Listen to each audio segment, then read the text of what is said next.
নমস্কাৰ বন্ধুসকল, জ্ঞান জগত চেনেললৈ আপোনাৰ হ'ব স্বাগতম। ভাৰতৰ ৰাষ্ট্ৰীয় পশু বেংগল টাইগাৰ যদিও আজি কেইবছৰমানৰ আগৰে পৰা গৰুৱে প্ৰায় সংবাদৰ শিৰোনামাত দখল কৰি আহিছে।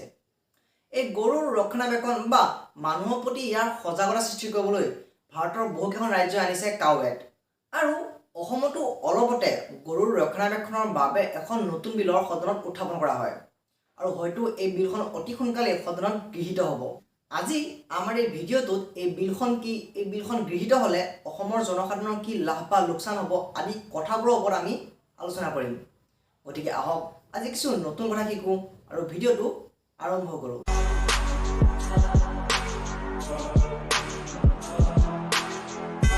প্ৰথমে আমি আহোঁ এই আছাম কেটেল বিলখন কি। এই বিলখনৰ মতে অসমত থকা গৰুবোৰৰ বয়স 14 বছৰ বা তাতকৈ বেছি হ'লেহে গৰুবোৰক হত্যা কৰিব পাৰিব। ইয়াৰোপৰি গৰুটো যদি শাৰীৰিকভাৱে অক্ষম হয় বা ই যদি কাম কৰিব নোৱাৰে বা ই যদি প্ৰজনন কৰিব নোৱাৰে তেন্তে সেই গৰুটো হত্যা কৰিব পাৰিব। কিন্তু ইয়াৰ বাবে থাকিব লাগিব ভেটেনেৰী অফিচাৰে লিখি দিয়া সেই গৰুটোৰ বাবে ফিট ফৰ স্লটাৰ চাৰ্টিফিকেট। অৰ্থাৎ এই চাৰ্টিফিকেটখন থাকিলেহে এই বিলখন গৃহীত হোৱাৰ পিছত গৰুক হত্যা কৰিব পাৰিব। বিলখন গৃহীত হোৱাৰ পিছত চৰকাৰৰ দ্বাৰা লাইচেঞ্চপ্ৰাপ্ত বা অনুমোদিত কচাইখানাতহে গৰুবোৰ হত্যা কৰিব পাৰিব। আৰু এই কচাইখানাসমূহ গোমাংস ভক্ষণ নকৰা ধৰ্ম বা মন্দিৰৰ পৰা অতি কমেও 5 কিলোমিটাৰ আঁতৰত স্থাপন কৰা হ'ব। এই বিলখন গৃহীত হ'লে অসমৰ পৰা বহিৰাজ্য বা বহিদেশলৈ যিটো অবৈধ হাৰত গৰু চালান দিয়া হৈ আছে তাৰ ওপৰত বহুখিনি প্ৰতিবন্ধকতা আহিব। ইয়াৰোপৰি চৰকাৰে এইটো নিয়মো কৰিছে যে অসমৰ ভিতৰতে এখন জিলাৰ পৰা আন এখন জিলালৈ বা আন্তঃজিলা গৰু চালান কৰিবলৈ হ'লে চৰকাৰৰ পৰা পাৰ্মিট ল'ব লাগিব। আৰু চৰকাৰে এই পাৰ্মিট তেতিয়াহে দিব যেতিয়া নেকি এই গৰু কৃষিকাৰ্য বা প্ৰজননৰ কামত ব্যৱহাৰ কৰা হ'ব বুলি কাৰণ দৰ্শোৱা হ'ব। অৰ্থাৎ এই আইনখন গৃহীত হ'লে অসমৰ ভিতৰতে এখন জিলাৰ পৰা আন এখন জিলালৈ গৰু চালান দিবলৈ হ'লে কৃষিকাৰ্য বা প্ৰজননৰ বাহিৰে বেলেগ কাৰণ দেখুৱালে চৰকাৰৰ পৰা পাৰ্মিশ্যন নাপাব।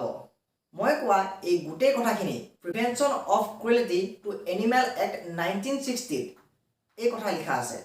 অৰ্থাৎ এই গৰু অনা নিয়া কৰা বা গৰু চালান দিয়া নীতি নিয়মবোৰ এই আইনখনৰ পৰা লোৱা হৈছে। উক্ত আইনখনৰ মতে অসমৰ পৰা বহিৰাজ্য বা বহিদেশলৈ গৰু চালান দিয়াটো সম্পূৰ্ণৰূপে বন্ধ।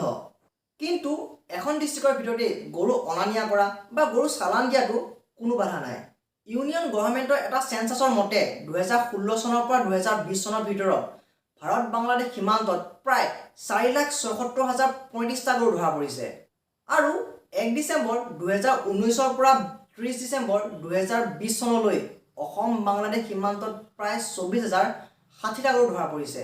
সাধাৰণতে অসমৰ পৰা ধুবুৰীৰে হৈ বাংলাদেশলৈ প্ৰায় বহুতো গৰু চালান হয়। এনে অবৈধভাৱে চালান হোৱা গৰুবোৰ BSF জোৱানে জব্দ কৰে। কিন্তু অসমৰ পৰা বহিৰাজ্যলৈ হোৱা গৰু চালানত অসমৰ প্ৰশাসন বা পুলিচে কোনো ধৰণৰ বাধা আৰোপ কৰিব নোৱাৰে। কিন্তু এই নতুন বিলখন গৃহীত হ'লে এই অবৈধভাৱে হৈ থকা চালানবোৰ সম্পূৰ্ণৰূপে বন্ধ হৈ পৰিব। যদি কোনো ব্যক্তিয়ে এই দুষ্কাৰ্য কৰোঁতে ধৰা পৰে তেন্তে সেই জব্দ হোৱা গৰুবোৰৰ সম্পূৰ্ণ ভৰণ পোষণৰ দায়িত্ব সেই ব্যক্তিজনে ল'ব লাগিব। আৰু তেওঁৰ 3 পৰা 8 বছৰ পৰ্যন্ত জেইল বা 5 পৰা 8 লাখ টকা পৰ্যন্ত জৰিমনা হ'ব পাৰে।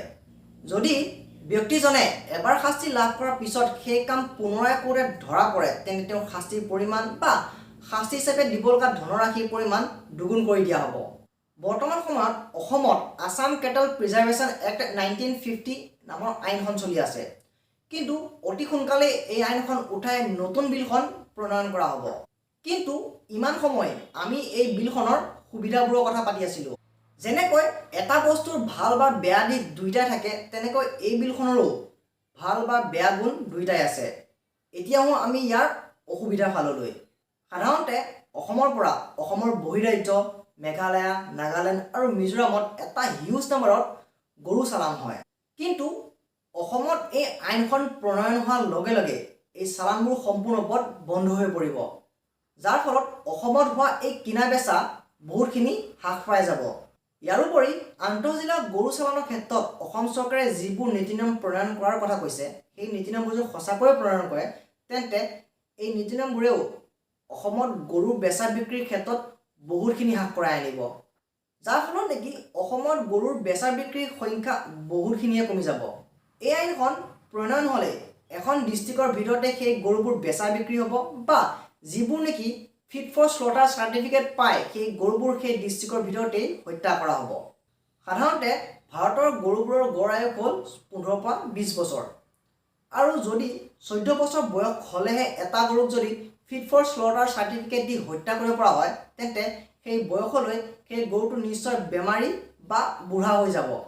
আৰু এজন দুখীয়া কৃষকে সেই 14 বছৰ বয়সলৈ কিদৰে সেই গৰুটোক ৰখাব, সেইটো এটা ডাঙৰ প্ৰশ্ন। এটা কথা, এই আইনখন যদি প্ৰণয়ন হয় তেন্তে অসমৰ পৰা বহিৰাজ্য বা বহিদেশলৈ গৰু চালানটো বন্ধ হৈ যাব। আৰু এই গৰু চালানটো বন্ধ হ'লে অসমত গৰুৰ বেচা বিক্ৰী কমিব।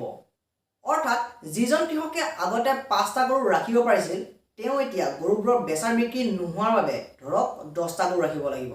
কিন্তু সেই দুখীয়া কৃষকজনে সেই 10টা গৰু ৰাখিব কেনেকৈ? আৰু এনে ক্ষেত্ৰত গৰু ৰখাব পৰাজনে হয়তো গৰু ৰখাব আৰু গৰু ৰখাব নোৱাৰাকেইজনে হয়তো গৰুবোৰ ৰাস্তাই ঘাটে এৰি দিব। ইতিমধ্যে ভাৰতৰ আন ৰাজ্য উত্তৰ প্ৰদেশ, মধ্যপ্ৰদেশ, গুজৰাট আদিবোৰত এই আইন প্ৰণয়ন হৈ গৈছে। আৰু এই আইন প্ৰণয়নৰ ফলত এই ৰাজ্যসমূহত বাটে পথে বহুতো গৰু ঘূৰি ফুৰা হৈছে।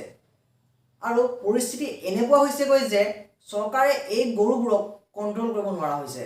আৰু এই বেমাৰী বুঢ়া গৰু ম'হবোৰ ৰাস্তা ঘাটে ঘূৰি ফুৰাৰ ফলত ভাৰতত যে দৈনিক কিমান এক্সিডেণ্ট হয়, সেইটো চাগে আপোনালোকক বহলাই কোৱাৰ প্ৰয়োজন নাই।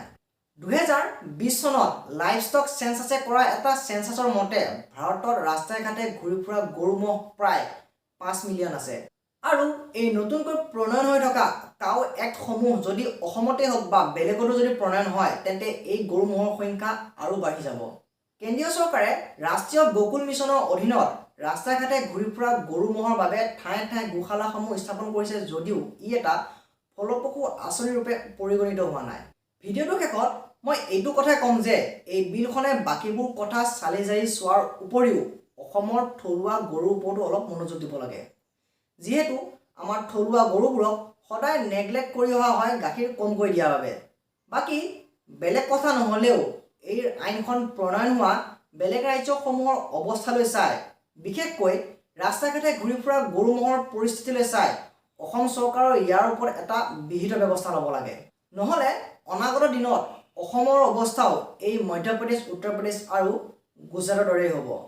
আৰু আপোনালোকেও এই নতুনকৈ অহা বিলখনৰ বিষয়ে কি ভাবে মোক কমেণ্ট কৰি জনাব নাপাহৰিব। বাকী আজিলৈ ইমানেই। যদি আজিৰ আমাৰ এই ভিডিঅ'টো চাই ভাল পালে তেন্তে ভিডিঅ'টো লাইক, কমেণ্ট আৰু শ্বেয়াৰ কৰিব। লগতে এনেকুৱা যদি ইনফৰ্মেটিভ ভিডিঅ' চাই থাকিব আপুনি ভাল পায় বা চেনেলটোলৈ যদি আপুনি নতুনকৈ আহিছে তেনে চেনেলটো ছাবস্ক্ৰাইব কৰিব নাপাহৰিব। পৰৱৰ্তী ভিডিঅ'ত পুনৰ লগ পোৱাৰ আশাৰে ধন্যবাদ। জয় আই অসম।